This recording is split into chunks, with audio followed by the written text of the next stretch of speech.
All right, welcome to Jedbanger's Ball. I'm your host, Jed Mayhew. Today we have TySegall on the show.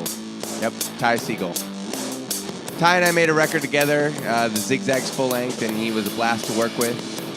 He basically doesn't stop working, which I appreciate about him. And when we were recording in the middle of summer in this tiny garage that he set up, he's basically mixing and recording the record in like a long sleeve shirt. And I guess you call them Beetle boots or whatever, but it was really hot in there. I'm not really sure what he was wearing, but I always wear Converse, or if I go to the desert, I wear cowboy boots, or if I go to the beach, I wear those LL Bean duck boots if it's cold. I'm from Oregon, so we don't wear flip-flops on the beach. I just like to be shoe appropriate. Anyway, I'm not really sure what this episode is about. I'm not sure if it's even really an interview. It's kind of just Ty and I talking. But I had a good time, and I think he did too. And hopefully, when we each find some time here, we're going to make some more music. So, here's TySegall.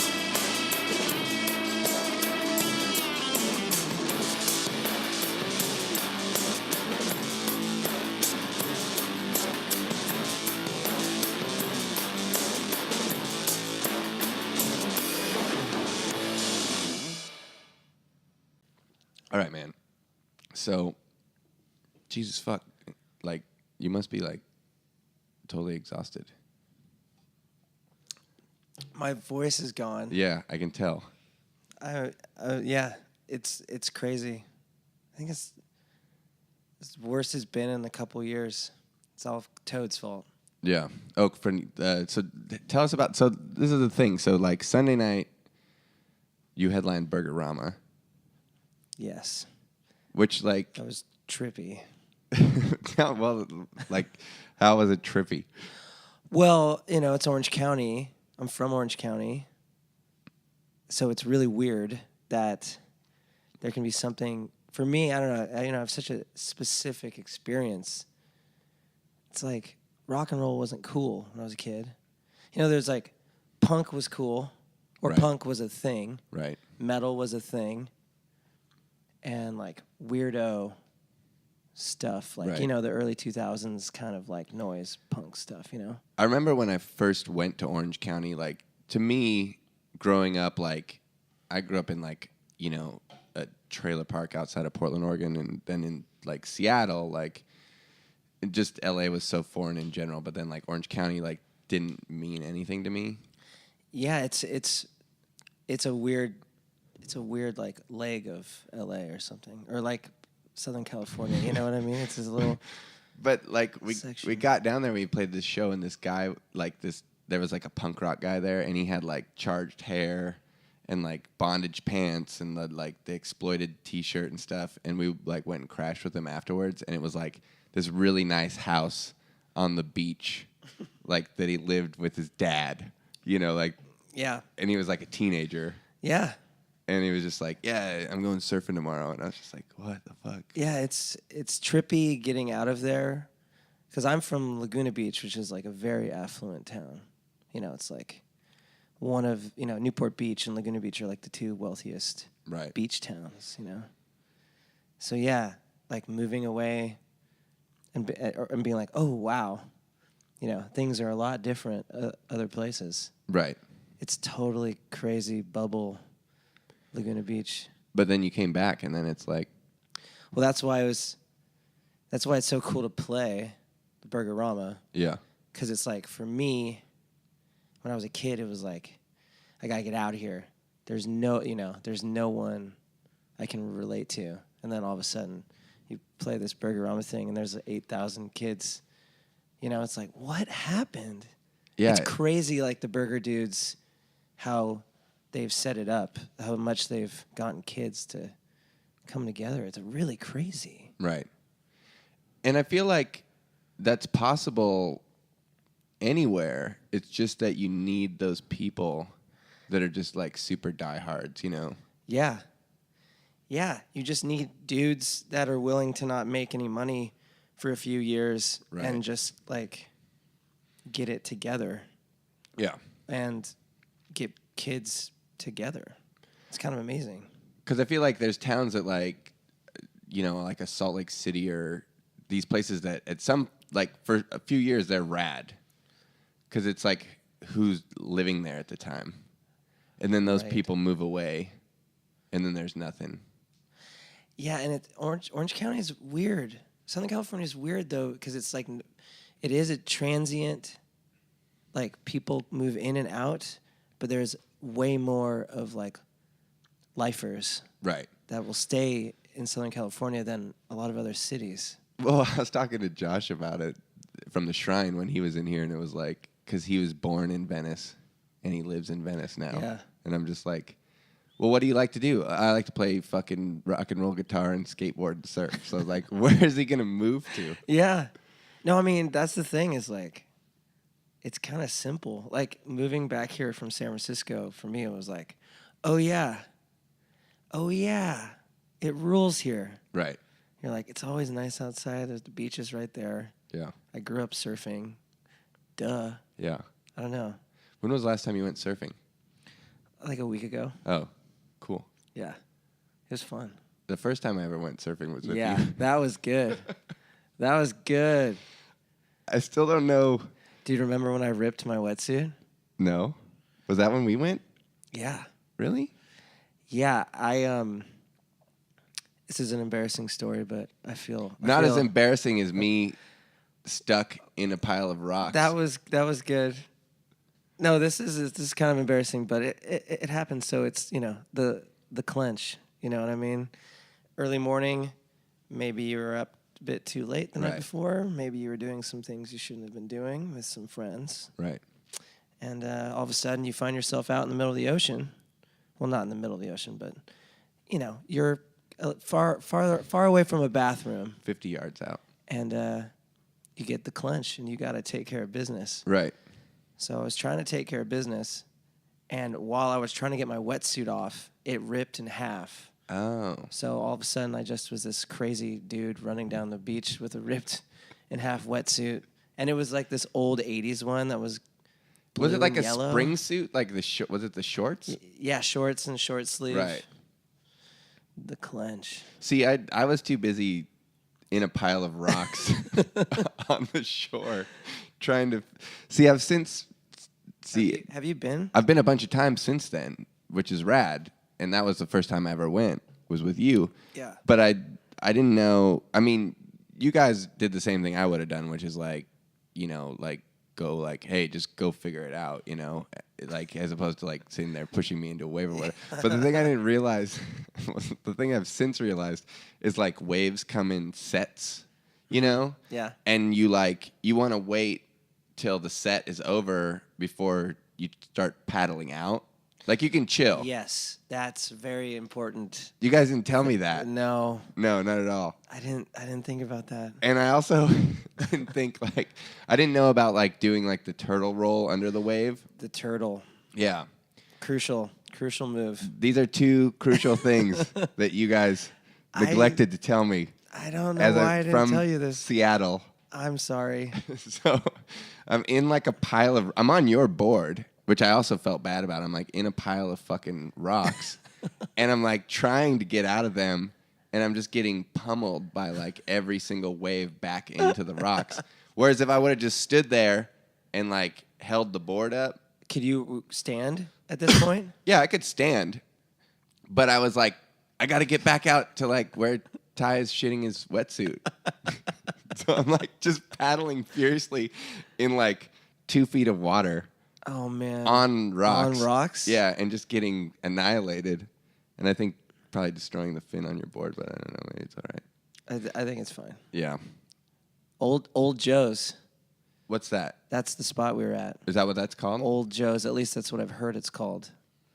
I'm not sure. It's There's the first point. Yeah, it's the break right north of First Point, Malibu. Yeah, and I've since been out there, and it's awesome. Yeah, that spot's awesome. It's great. But I also since realized that if the waves are coming in, not to lie down in 2 feet of water and just get pummeled into the rocks.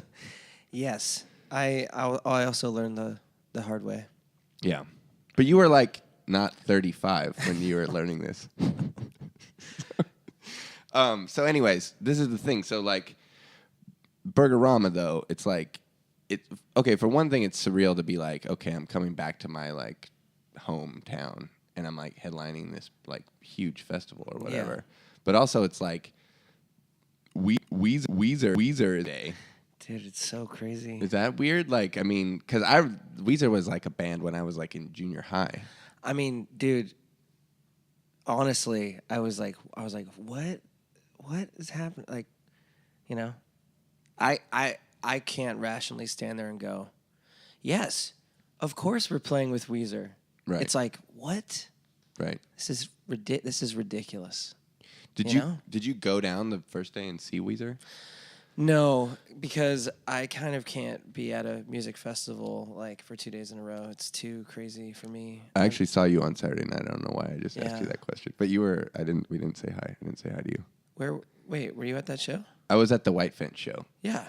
But I came like right at the end, and then you were leaving. Oh. And I saw Charlie and Michael for like a second. Yeah. I went and saw Lance and Liz play with Endless Bummer, and then I left, and I came back because the DJ told me that you were playing that night, and I was like, oh, well, we'll come back down. We got a wristband or whatever, you know, and then you weren't playing.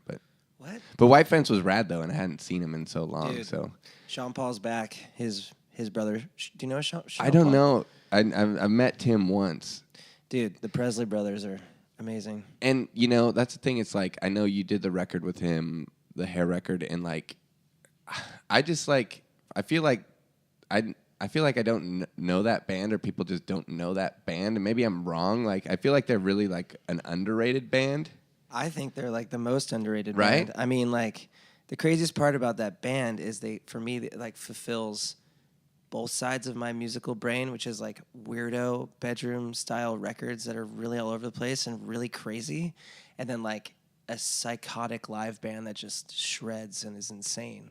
You Right. know, so it's kind of like you get the best of both worlds. I don't know. I mean, I remember you playing me some of the stuff off the record that you did, with the one you recorded, not hair, but and it like every time I feel like every time someone plays me White Fence, like I don't expect it to sound like what it does sound like. Like I'm like expecting one thing, and then it's like totally like a punk song or like a really like jangly like. I mean, dude, the coolest part about Tim is I think he's like one of the most like subversive punks there is, where like he understands the fact that like you don't need to sound punk to like be the most punk.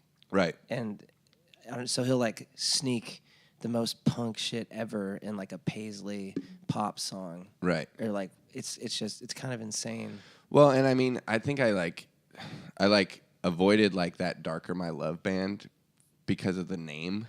Like and because people like told me like, oh, there's kind of like they're kind of like Jesus and Mary Chain, or like that Warlocks, or some sort of like kind of like I was thinking it was like Black Rebel Motorcycle Club or something like that. Yeah. And the name just kind of threw me off too. And so I like avoided it forever. And then I like listened to it the other day after that White Fence show. I was like, just wanted to check it out. And it was like this total, like, it sounded like the band. Like this, Yeah, there's like the Band and the Dead. Yeah, it was kind of. crazy. Yeah. It's really cool. The last record, I forget what it's called, but it's like White and Tim's like hiding in a bush. Right. It's really good. Yeah, I added. I mean, I have to check it out because they were a band here in LA too. Like before I even moved here, so it was just like one of those things where I didn't know about it early on, Yeah. and I just assumed it was one of those times where you make a bad assumption about something. Yeah, I understand. Yeah, I mean, yeah, I like heard the name, Right. and then I heard White Fence, and then I heard Darker My Love. You know. Right. But yeah, I think I was totally disconnected like when that band was even around, you know. The name made me think of like it was like an emo band or something, or like part of that. It's a TSOL song name. I realize that now, but Which is so rad to realize. yeah. Because you're like, whoa, that's where it comes from? Yeah. Awesome. Yeah. Yeah. Totally. Super rad. So then you play the Burgerama thing, and then fucking the next night you play again Toad. with Toad. I appreciated your joke, by the way. Yeah, well, so we should Dude, break open mic night. Can we talk about Monday nights or whatever? Yes, well, there's a mystery person who books it Sure. named Schnobo, Right. but it's a pretty cool thing Right. that happens. Well, we'll just say like Monday night at this Monday, like what? Yes, no, 2 days ago. Yeah. So your other band, another band, Toad, played, which is you and Michael and Charlie. Yes. Charlie on drums, Yeah. and Isn't Charlie the raddest drummer ever? he's rad. I saw him play with what was Charlie and the Moot Hearts? Yeah. And that was the first time I think I saw him play. Yeah. And that was Michael's band Yeah. as well. Yeah. Yeah. No, he's an insane drummer. Yeah, he's crazy. I wish he would wear one of those like painter's caps with like the flaps coming out of the back though. Like the round painter's cap and then it's like the bill. Wait, I'm having a hard time picturing that. It just would be really. It's like the little painter's cap, and like sometimes they would have like and then it had like the two like long. Oh yeah. Like things hanging Yeah, out. yeah. I don't know. He'd why. look rad. It would look rad. That's a what rad I'm hat. saying. That's a sweet hat. That's the only reason why I want him to wear it is just because I think it would look cool That's a rad hat. when he's playing drums. Yeah, I mean he's an insane. I mean, so everybody. I mean, you're a drummer too. Yes. That's how you started, Yes. right? But I mean, that's all. Everyone knows that, though.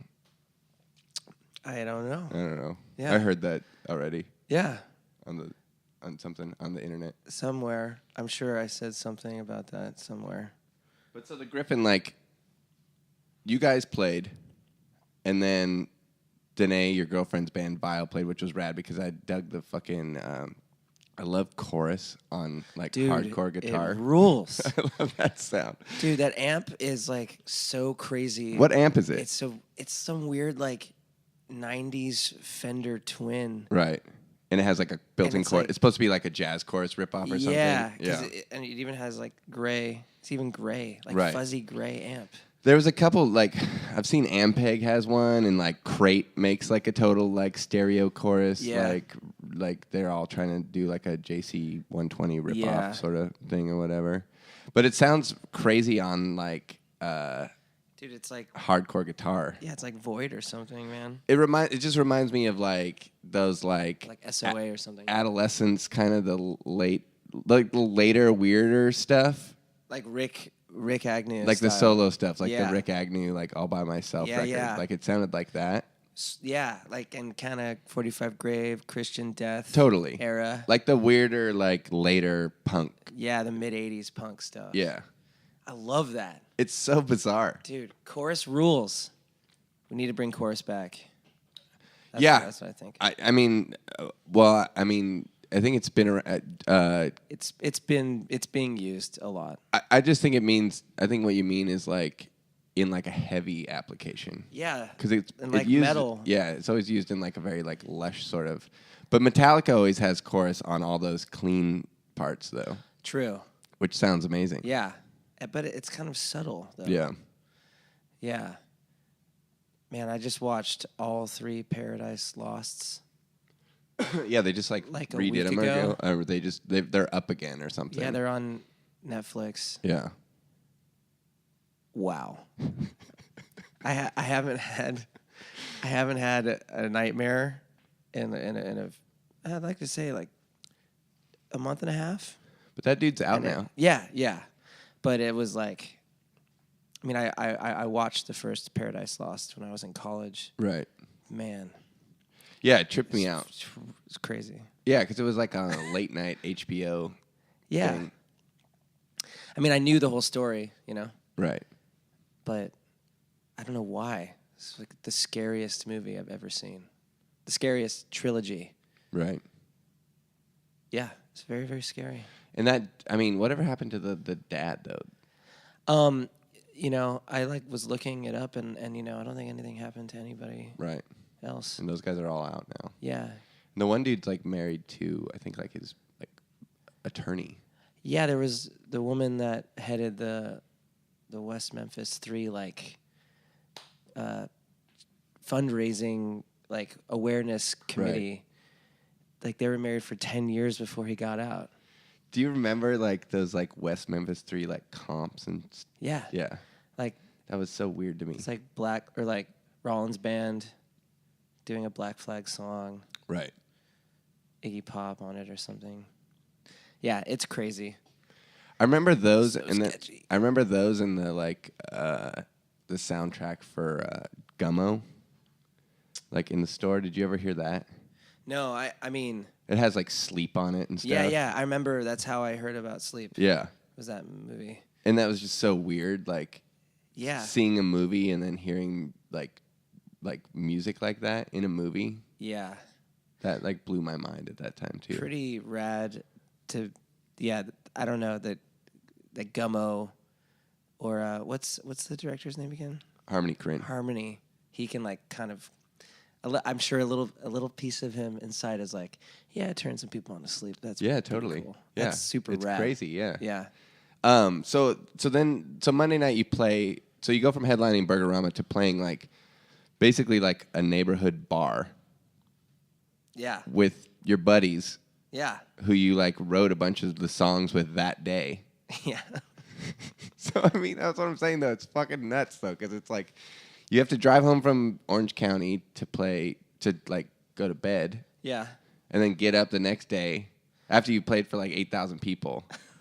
And then you're going to get up the next day, write a bunch of songs with your buddies, and then play like a neighborhood bar, like essentially for free. Well, see, because it's fun, like. Of course. And like, to me, and I know Charles and Michael feel the same way, it's like, it's not fun to just do the like big giant festival. Like you gotta like balance it out with something weird too. I mean, if you can. So that was like a good excuse to do something weird.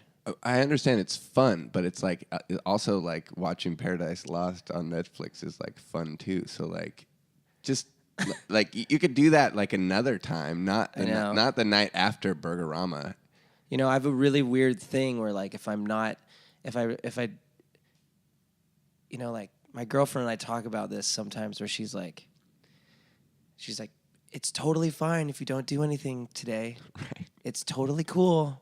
Right. And I'm like, okay, I'll try. And I just can't. It's like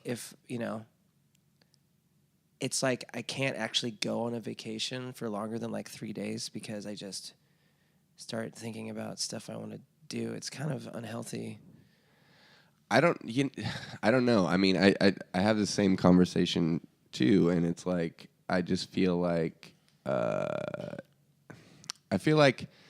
unless you're kind of monomaniacal about it to some extent, and I'm not comparing myself to you because I probably would not have played that Griffin show, much less the smell the following night. You guys played there. I mean, that was like. Because everyone's around and like it's like a fun thing to do, right? Yeah, like, yeah. And those guys are great, and it's like let's fucking do something cool at the Smell because Yeah. it's like the last like all ages venue in LA. Yeah, that was like, let's play for some kids who don't want to pay $100 to go see that festival. Totally. Which is, like there was dudes who were like, we took the bus from Norwalk. Right. And like, yeah. I'm like, whoa, cool. That's rad. Yeah, I totally get that, and I feel like that's that. I mean, I think it's rad that you guys are willing to do that. I mean, that's the thing though. It's like you got to find fucking 3 other people that are willing to like do that too, or to play the Toad Show or whatever. To wake up the next morning and write a bunch of songs. Yeah. I gave them no choice. I just told them, I said, Toad's playing. I booked it, so.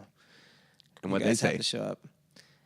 They were like honestly, fuck yeah. Well, they were like, whoa, I don't know if we could pull it off. And I was like, well, I told them we're gonna play. Right. So they were like, fuck yeah. So you just say like, oh yeah, by the way, we're playing this show. No, I mean I never do that. But right. For the Toad one, it was more like, hey guys, Toad's gonna play. Right. But Charles and Michael were super stoked. I mean, it's got to be like somewhat of a. I mean, everyone was stoked. I mean, but it's got to be like somewhat of a bit of like a release or whatever to be like. I mean, dude, you got to be like stressed to play Burgerama, right? Yeah.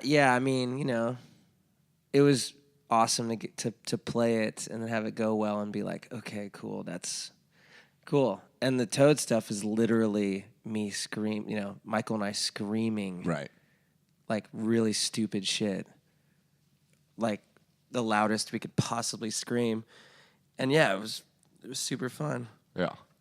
And then we had an open mic comedy night afterwards. Dude, that's my favorite parts of the Monday nights.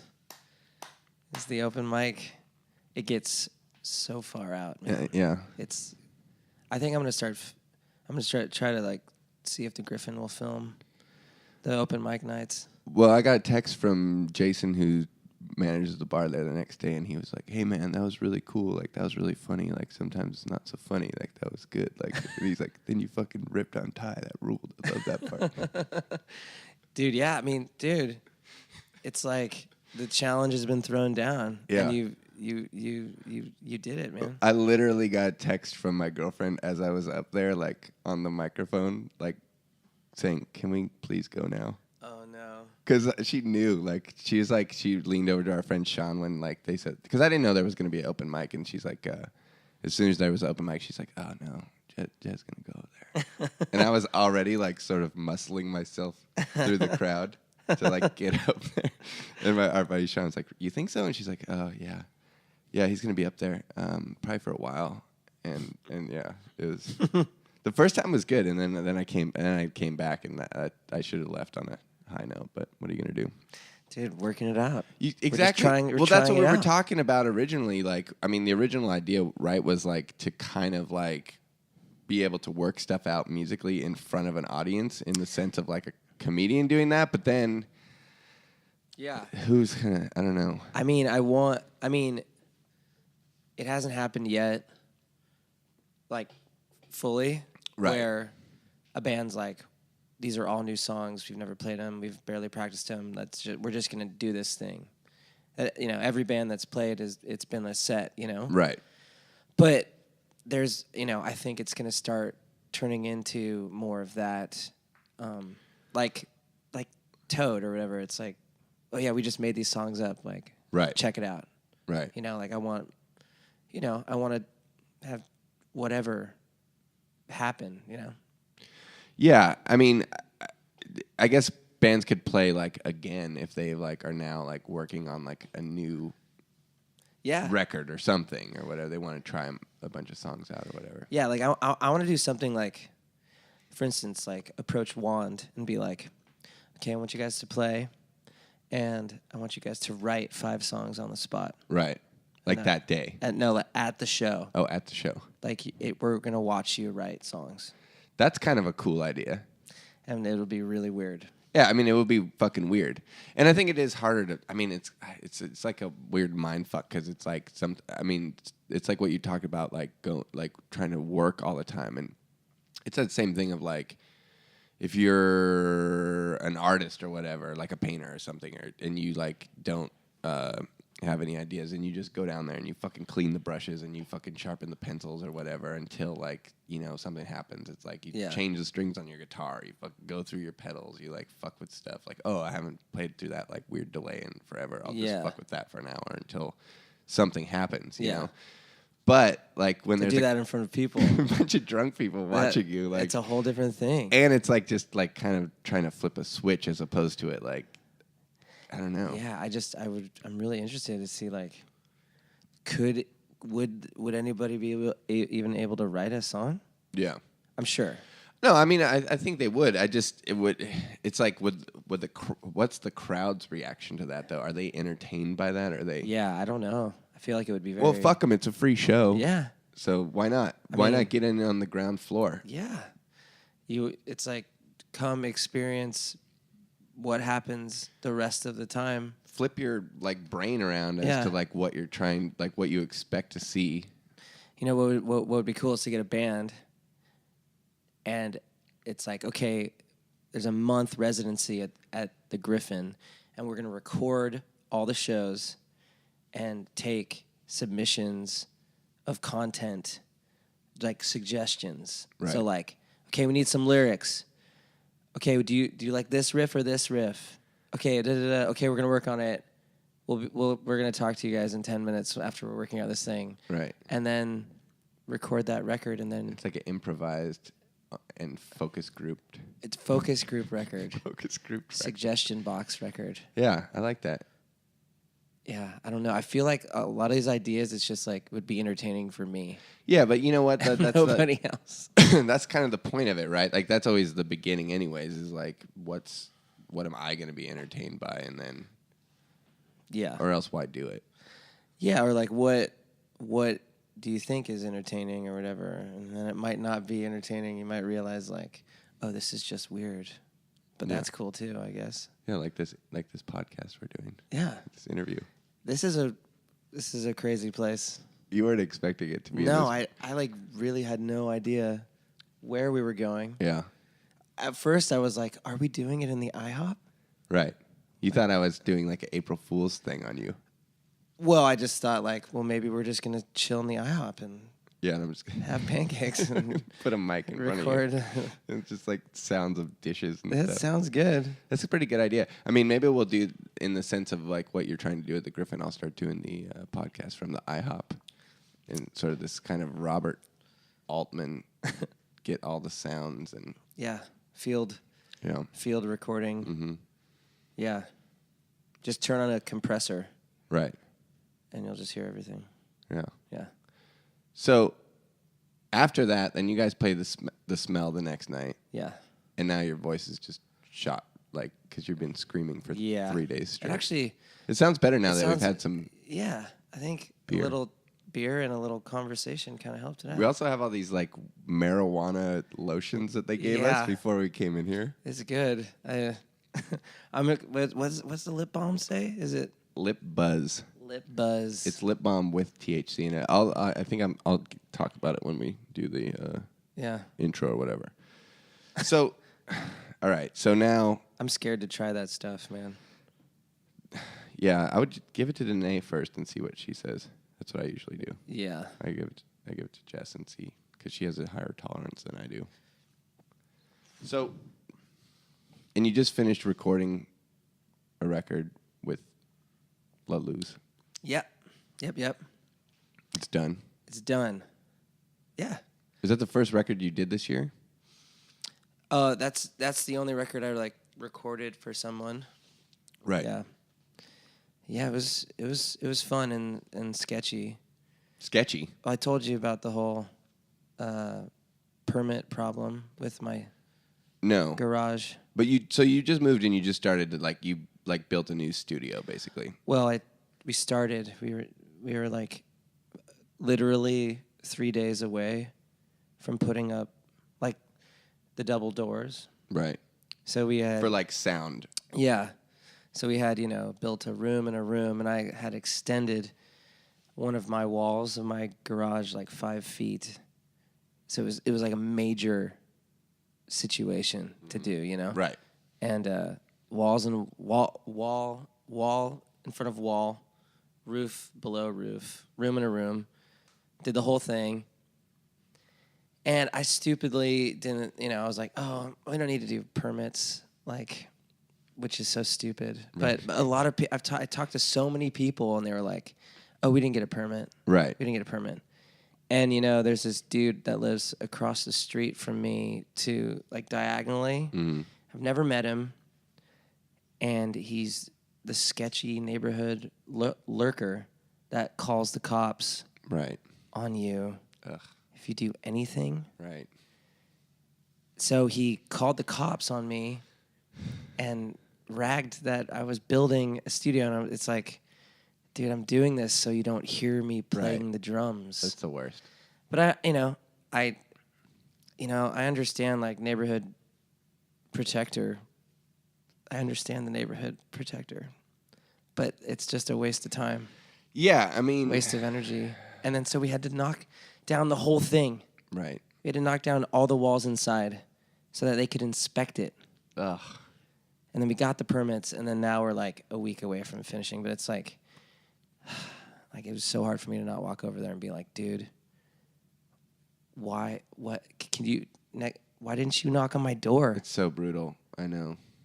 I've had, this, not in the same way, but just when you're having a party and the fucking neighbors call the cops and like the neighbor or whatever, and you're just like, dude, just if you just came over and knocked on the door, I would have just been like, oh, I'm sorry, man. Like, especially if you've had that conversation before, you're like, dude, if it's ever weird, just come knock on the door. Yeah. But so did you make the record before you knocked down the walls, or? No, that's the thing is like we were totally on schedule, and the record was like gonna happen a month and a half after, right when the permit thing happened. So I was like, oh shit, I don't know if we're gonna be able to do it here. I see. So I had to move all my stuff to my friend's surfboard shaping shop. Right. Which is insane that he let me do that. And we built the whole studio in there and did it in a week in there, which was crazy. Right. But yeah, so that's what happened. And then what's the difference between the old studio where we made a record and you made a bunch of records there, but like what's the difference between the old one and the new one? It's just bigger. Yeah. It's bigger, taller ceilings, because you could barely even stand up in the other one. I could barely stand up. Yeah, it's crazy. There's ventilation now. Right. Oh, nice. So it's not unbelievably hot. Yeah. When did we make that record? It was like June or something. I think it was something ridiculous. It was brutal. Yeah, it was insane. And you were wearing like fucking boots and like a long sleeve shirt. I don't know. What I don't know what I'm doing. I don't know. I mean, yeah, it's crazy though. It's crazy. Yeah, dude. It's crazy. Like when you can just make it work. You know, right? When you need to make it work. It's like not having roommates all of a sudden. Yeah, you can make it work. Well, and also just being like, man, I can't believe the way I used to live all the time. Right. Yeah. Yeah. I kind of miss that old weird little box. Yeah. That was cool. It was cool. Yeah. It's so weird. I can't believe we even got to do that because my neighbor there was super bummed about the recording. Yeah. But I was kind of like, I hated being like this, but I was like, well, I won't do it every day, but I have to work too, so I'll do it early. Right. And when I think you're not at home, I'm sorry. Right. You know? So what about, what do you like about doing those recordings? And I mean, is it part of the idea that you have to be doing something? And if you're not touring and you're not working on your own record, you want to be like working on someone else's record? Or? Well, for me, it's like, it's just fun to like experience other music that, in that way, like to help get sounds and mix and do all that.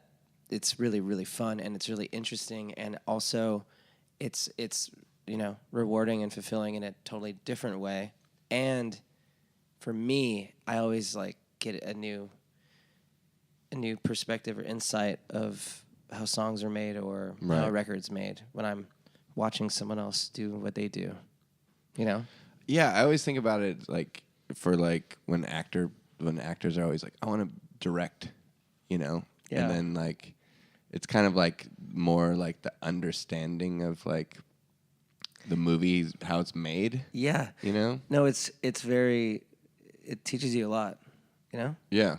It's cool. Yeah, and I mean, but I feel like it's a certain personality of people that are like they either want to like do that and like get all in it, or they just like can't like figure out how to like do both, or like like it's too much. Like me trying to figure out like this mic into this compressor versus this thing versus me like playing a song and writing a song, and like if I have to think about both, it's gonna like fuck up my process. It's weird because I used to be really, really, really a huge perfectionist.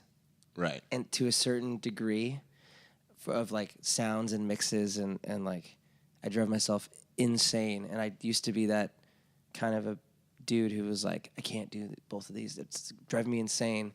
And then something happened where it's like I kind of flipped and I was like, oh, all of the imperfections are like the perfect parts of recordings, So it's almost like that side of thinking about, what gets plugged into where and all these sounds, like it's almost like being a scientist or something now. It's like exciting, instead of like a headache.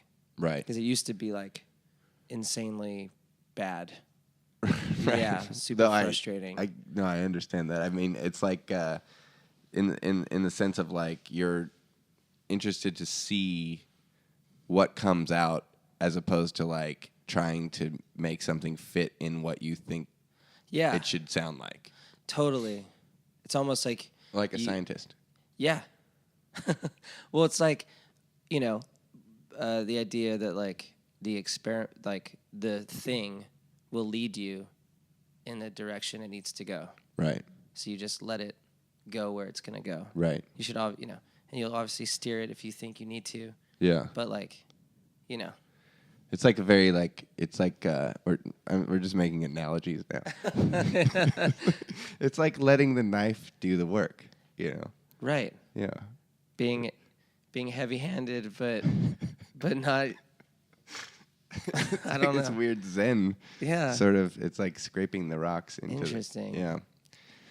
No, I mean I think about that kind of stuff all the time because I'm really interested in like reading about like recordings and knowing about them and like. But then when I actually go to do it, I get so frustrated so quickly with it. And then I just want to fucking like turn the guitar on as loud as possible and just like that's all I want to hear is just like a super loud guitar. Yeah. And none of like the idea of like setting something up or like Yeah. rewinding something or so. I think maybe for me it's like if I maintain the semi-constant work flow, then I don't ever get like too anxious and like overly impatient, Right. Because I'm already like, it takes the time to do this, and it's gonna take a few hours to set up these mics, and might not have the song today. Yeah. Might take 3 days, because like originally it was like, I've been working all day and there's nothing. Right. Yeah. But now it's like, yeah, that's normal. Now it's just all about the process, though. Yeah, and it's just as fun. opposed to trying the goal. Yeah. I keep making analogies about everything. It's about the process, not the goal. It's like a sports show all of a sudden. That's amazing. Listen, kids, it's about the process, not the goal.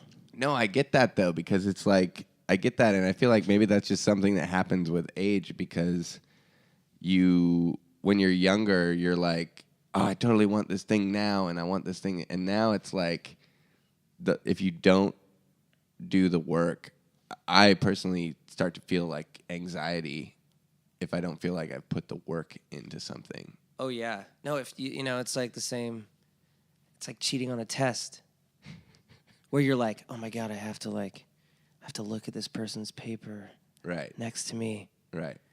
I feel so fucking crazy. And, it's like, oh, you might get a C because that person got a C. You might get a D because that person got a D. Right. Sometimes you'll get an A if you cheat. Yeah. It's like, you don't know. You never know. It's about the process, not the goal. That's right. Oh, we've learned a lot here today. Yeah, that's good. It's interesting being in this room, figuring by ourselves here in this weird art-filled room. With weed lotion. Weed lotion. Surrounded by weed lotion. A Grateful Dead book. And then we're figuring these things out. So now what's next though? Because how do you balance this fucking stuff with like Fuzz and TySegall Band, Fuzz now? Like, it's like so much logistical stuff though, like as far as like people's schedules and shit, right? Yeah, but it actually works out kind of amazing because in some weird, like, fucked up way, it's almost like I get to have my cake and eat it too. It's like fucking weird, but it's true. It's like I get to do 3-4 tours with my band, and then we get to go, okay, we're not playing until the next record comes out. Right. And then I get to jump on the drums. Right. And Charles gets to, do the play his stuff, and then it's Michael like, gets to go and do his and Michael thing. gets to go and do his thing, and like it's kind of amazing. Right. How do you figure it out with like Chad though, who plays bass and he also plays in the Meat Bodies? So then how does he like figure out his own stuff to make it work? Yeah, the craziest part is that Michelle books every band. Right. So it's kind of like we all just have these powwows and these meetings. Gotcha. And everyone's very democratic and respectful. So you guys all sit down with her? Well, there's like email or an chains. email chain. Yeah. And you figure out like who's allowed to do what and when, kind of? Yeah, it'll be like, okay, it'll be like January through April is Meat Bodies. And then May through August is Fuzz. And then, Right. Sure. Yeah, you just schedule it out. Yeah. And it's Makes cool. sense. It really works. It's weird. But it is a weird thing to think about. Yeah. I mean, it's just, it's weird in the sense of like, what if some crazy offer comes along? Does everybody just agree to like say no to something? No. There's always an open, like everybody's always down to talk about stuff. Like, for instance, like Jesus and Mary Chain asked me to open up for them in Austin, but I was on tour with Michael's band, which at the time was my band plus Chad, minus Charles. What band was that? Michael Cronin band. Oh, you were playing with them? Yeah. Oh, okay. And so we were like, well, we do have a day off. We could drive to Austin. We're in like New Mexico. Mm-hmm. Okay. Do you want to do it, Charlie? You want to fly out tomorrow? Cool. So we played that one show. Right. And then Charles got in the van because we only had 4 more shows on the Michael tour. And then he just sold merch for us the rest of the way. Nice. I mean, it doesn't always work out like that, but, know. Yeah. Yeah. So then now the next thing, though, then you go from this to, like, just you're going to do, like, an acoustic tour. Yeah, well, it's like 5 shows. Oh, okay. Yeah, it's funny. Yeah. It's funny that it got, like, promoted like that or something. That it's an acoustic tour. Yeah, you're just like, I want to just go play a couple shows and, like, chill out and whatever. Yeah. It was more like a challenge, Right. Yeah. But you did that on the Sleeper record, though. You toured on that, and that was mostly acoustic stuff. Yeah, but that you was had with like a band. Right? Yeah, it's way sketchier by yourself. Yeah. Sketchy. Yeah. Super, super sketchy. But yeah, it's I don't know. It's cool. The older I get, this might sound weird, but the older I get, the more I'm like, if it's bad, it's cool. It's fine. Like I don't care. Because I used to care so much. Right. And I realized, even just the past couple of years, it's like, it really doesn't matter. Well, that goes back to kind of the idea of the Monday night show at the Griffin or whatever. Yeah. Which is like, let's fucking everybody understand that, like, it may be awesome. It may not be. It's free. We're working some stuff out. We're going to figure something out together here. Yeah, it's cool. It's a good excuse for people to do weird stuff and to, like, talk about it. Well, and then, I mean, that's how comedians build their whole, like, if they're trying to do an hour-long set, they have to, like, play a bunch of shows where they're just trying material out and figuring out which ones of those jokes work. That's, like, the scariest idea to me. Right. To do an hour of comedy. Yeah. Well, it takes, like, it's unbelievable years of, like, touring to get that hour, though, For crazy. some people. Or for most people, I would think it takes a really long time. I mean, I guess there's some people. I've read some stuff or heard some stuff about Louis C.K. where he's just, like, he's able to, like, crank that shit out, Yeah. And he doesn't have writers, and a lot of people have writers. But, like, for a lot of people, it's, like, it takes years just to get, like, condense it down to, like, where every fucking... Because you can't have an hour-long special where there's jokes that don't work. No. You can have an hour-long set where, like, there's songs that don't work. Right. And people go, whatever. Yeah. That's crazy, man. I can't imagine, playing like 300 shows before you have an hour of material that is like righteous. Yeah. It's like, to me, that's the hardest, like, it seems like to me the like most frightening sort of art form or performance art that there is. Yeah. Because it's this weird, I think it's so wild that someone is just kind of saying like, this is me. Yeah. And you have to trust me, and you have to like get what I'm saying. Even if it's not them, even if they're just like telling a joke about something that's not actually how they believe it to be. Yeah. The audience still thinks it's them. Yeah. Like if you say some horribly like really twisted weird joke or whatever, people are like, "Oh, that guy he's sick. He's fucked up." Yeah, he's like really fucked up. And Yeah. it just could be like a weird joke that Yeah. No, it's crazy because if you're in a band and you do some crazy performance right. piece that's like unbelievably fucked up or something, you can just be like, yeah, that was the point. Yeah, it's rock and roll, man. It's we were just. You ever heard Gigi Allen? Come on, like, man. You know, like This guy used to shit around, and like it's not that big of a deal. Yeah. If I attack somebody or whatever. It's comedy, man. I don't know. I have the most respect for comedians, dude. Yeah. Crazy. Yeah, it's wild. So then, okay, back to the touring. So now we're Fuzz is now doing shows too. So you guys are doing a show down the street here at the El Rey. Yeah. With Endless Bummer. Yeah. Which will have happened by the time this probably. Yeah. But you guys are only going to do like 5 shows too, right? Yeah, we're doing just like a West Coast thing. Right. And then record, and then we're just waiting until the record comes out really to play. Right. Yeah. Is it already recorded? No. 3 weeks from now. You're going to start recording 3 weeks from now. Yeah. Right. Yeah, it's crunch time. Yeah. Yeah. I know that feeling. It's crazy. Yeah. Where are you guys recording it at? Can you say? That's really crazy because we're recording it at Sunset Sound, and we're renting the same tape machine that I have now. Uh-huh. So it's like a 16-track 1-inch machine, and then we're renting it. We're putting it there. We're leaving mine in my house, doing all the live tracking there, and then taking the tapes back to my house and then overdubbing right. all the vocals and leads and weird shit on it. So then it'll be this weird like total abuse of like a beautiful recording.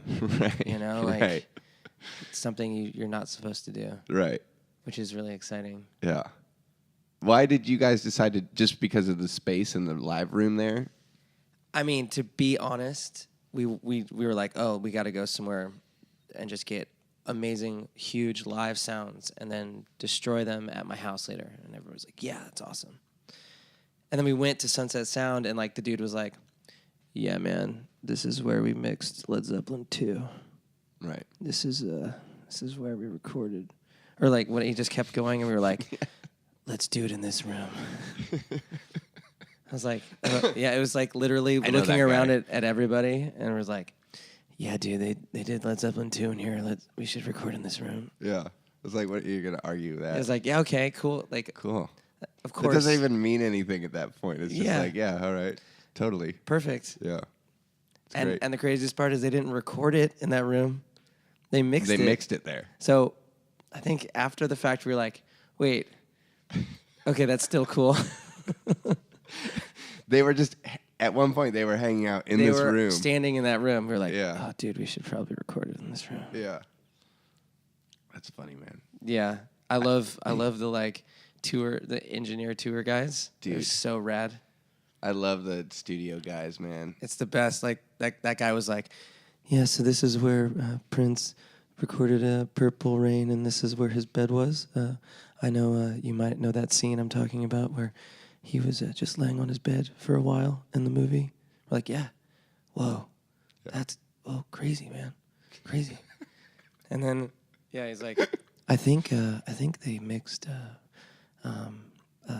Master of Reality, Black Sabbath in this room as well. They didn't. We found out later they totally didn't. But we were like, oh, cool. And the weird low voice guy. Yeah, Like, he's like, he's yeah. been in the studio for so long that like his voice has changed. He's like a changed. weird golem almost. Yeah. Like, He's yeah. like, a lot of different things have happened in this room. Like, oh, perfect. We'll take it. I remember I was playing at one point. I'll make it quick, but I was playing with Chris Robinson from the Black Crowes for like a minute playing bass, and it was just like Was it in the Black Crowes? No. It was like his band. Solo band? It was a band he put together for his birthday party, and we were playing out at this tavern called the Palms in 29 Palms out in the desert, and he put together this band of like rippers. It was like Jonathan Wilson, like Farmer Dave, a bunch of other just like insane. Was it like shreddy stuff? No, it was like Grateful Dead covers and like oh whoa, fucking any like jam, Rolling Stones, the Byrds, like, you know, any sort of like famous band. They were gonna do like a bunch of like rad cover songs at this like bar, like tiny bar, in the desert. And somehow I ended up playing bass or whatever. Dude, I wish I could have seen that. It was awful. Well, but I just remember we were practicing at this studio in the valley, and it used to be the practice space for that band, Little Feat. Okay. Well, there was just like a bunch of dudes that were just hanging out and just being like, "Hey man, do you want a burrito or anything?" Like, you know, like just like studio dudes are just like, "Hey, I can roll you a joint if you want." It's like, "Oh no, I'm good. I'm like trying to learn this like Rolling Stone song or whatever." He's like, "Okay, cool. I got a burrito for you later if you want." Whoa. You know, that sort of thing. That's so crazy. I ended up playing the show and did terribly and got fired halfway through the set, and another bass player came on stage and finished the set. Are you serious? Yeah. What happened? It's terrible. I didn't know the songs. What? Yeah, I was bumming out Chris Robinson the entire time. Like, he was just staring at me all bummed. And everybody was on mushrooms. And they drove like a tour bus out to the desert and got stuck in the sand. Oh my God. Yeah. And at like 4 a.m, this dude was like on acid playing House of the Rising Sun on acoustic guitar. Oh my God. It's the worst thing ever. Were you on mushrooms too? Yeah. What was that like to get fired from a band in the middle of a set on mushrooms? It was kind of a relief because I was like really starting to freak out a little bit. I was stressing out and like starting to sweat a lot, and he kept like looking back at me like, "What the fuck's wrong with you, dude? Like, you don't know fucking, you know, Misty Mountain Casey Hop, Jones, yeah, or whatever. The song's called Tennessee Jed. It's got your fucking name in it, you know, like get it on, you know." And so then I went and just like stood by the DJ booth where my friend was like playing records and just kind of like chilled out, and then I felt better. Yeah. Whoa, that's crazy. Yeah. Man, I have a bum out. I know that feeling of, being bummed. Please. On mushrooms. My buddy. Was it the first? No, it was the second time I was on mushrooms, and this old high school friend of mine just shows up.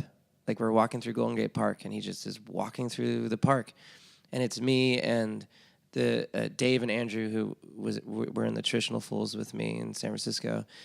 And it was Andrew's first time on mushrooms, and Dave was there to like trip sit us or whatever. And, you know, we're having a great time. We're walking through the park. There's swings, and there's, you know, jungle gyms and whatever, sand pits. And we're like, that's a crazy sand pit. What's it doing here? That's cool.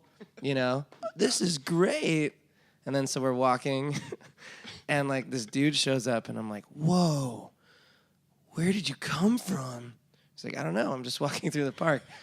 It's like, whoa, crazy. Well, we're going to play Frisbee. So he's like, okay, throw me the Frisbee. So I throw him the Frisbee, and then he's like, you know, he's like kind of dancing with the Frisbee, and then he throws it back, and he totally misses it. And no joke, it goes and it hits like a 4-year-old kid in the face. Oh, no. And the kid falls down. And like, it wasn't, you know, it wasn't bad. Yeah. It was a Frisbee. It was a Frisbee, and like he obviously didn't mean to do it. Sure. And we were in the park, and there, people play Francisco, Frisbee. you're on mushrooms there's in the kids. park playing Frisbee. That's like a normal. Yeah, I'm pretty sure it's a culturally understood phenomenon or whatever. But it was the worst. It was like, at that moment, it was the worst thing I'd ever seen in my life. I was like, oh my God. I had ran up to the mom. I was like, I'm so sorry. Oh my God. Yeah. It was the worst. It was unbelievable. I don't know why it was so bad. I was really high on mushrooms. Yeah. That's why it was so bad. Yeah. It was crazy. And then the dude was he just didn't. The craziest part is that I was like so upset. And the dude who threw the Frisbee just like turned around and just like booked it. And so we were like left tripping out. Yeah. Yeah. That's great, Ty. Yeah, that was a young drug experience, I guess. Yeah. Yeah. Is there anything else you want to talk about? Well, I got you here. I don't want to put you on the spot. I don't know. I'm just really glad that you came down and did it, and dude, I'm stoked. I'm excited for all the shit that you're doing.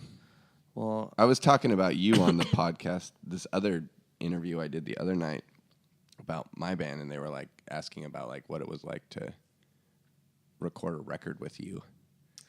That's weird that they would ask you that question. Why? Just because it's like, it's weird. It did seem that's weird cool. to me. It's cool. They were like, "Oh, Ty, record your record. What's it like to record a record with Ty?" Yeah. I'm sure that's normal. I'll never get. Are I'll you on mushrooms right now, dude? No. I think it's just the extra strength pain cream. Right. But like, I was like, well, the thing that I liked about it a lot was that like you just wouldn't stop recording. Like you wouldn't like until it was like where you wanted it. You would just sit in the room and like keep mixing and keep recording. I'd be like, oh, do you want some food? Do you want to take a break? You're like, no, I'm good. I'm just gonna keep listening, mixing, super hot. It's kind of a bad thing too, though. It's a good thing, but it's like sometimes I need to like when you're like, dude, do you want to go for a drive and get a horchata? Right. I should be like, yeah. I need that horchata, man. Do you find that that's changed a little bit? Like you're like a little bit more relaxed or whatever. Like you don't need to get it like all done that day. Yeah. And I also realize that it's better when you take the time. Right. Like you got to give your ears like a rest. Yeah. You got to give your brain a rest to like. Yeah. I used to think like you should mix it right away. Right. But now I genuinely am like, we're gonna mix it tomorrow. Like even if there's some time left in the day, it's like, no, trust me, it's gonna be better. Right. Mix it tomorrow or whatever. Will you mix the Fuzz record then yourself? Yeah, like Charles and Chad and you guys just sit there and do it together. Yeah, we're gonna try it. Who engineers it when you're at Sunset Sound then? I think we're just gonna get a house engineer. Right. Someone that is not, that he can be very translucent. Right. Just right. like, just pure good sounds, as simple as you possibly can. Because you're going to fuck with it later. Yeah, well, like, yeah. You just want to get like the straight, raw room sound Pretty onto much. the tape. Yeah. And then fuck with it. Yeah, and then do everything else at my house, Right. Just use their like really nice mics in a really good sounding room and just be like, okay, nice shiny sounds, and then we'll get weird, Yeah. Yeah. I'm stoked. Cool. Yeah, I think, they did the Doors record there. They did the first Doors record. Yes. Yep. Dude, Light My Fire was recorded there. Yeah. That's heavy. I think maybe some Judas Priest. Really? I just made that up. Okay. I wish. Well, thanks, Ty. Thank you, Jed. Keep doing what you're doing. You keep doing what you're doing. I'll see you in a couple of days, man. I'll see you later. Okay, bye. All right, thanks. All right, that was TySegall. I'm not sure if he or I learned anything or if you learned anything from listening to that. But we had a lot of fun, so thanks for checking it out. Ty's pretty prolific. He's easy to find. Look him up. He's got a ton of albums out there. They're all different. I'm sure there's something in there for every one of you. As far as I know right now, he's working on the new Fuzz record, so that'll be out this year, and I'm sure he'll be playing in a town near you. As always, we're brought to you by This Is Not a Pipe, and we're recorded live here at the Green Street Studios in beautiful Los Angeles, California. See you next time.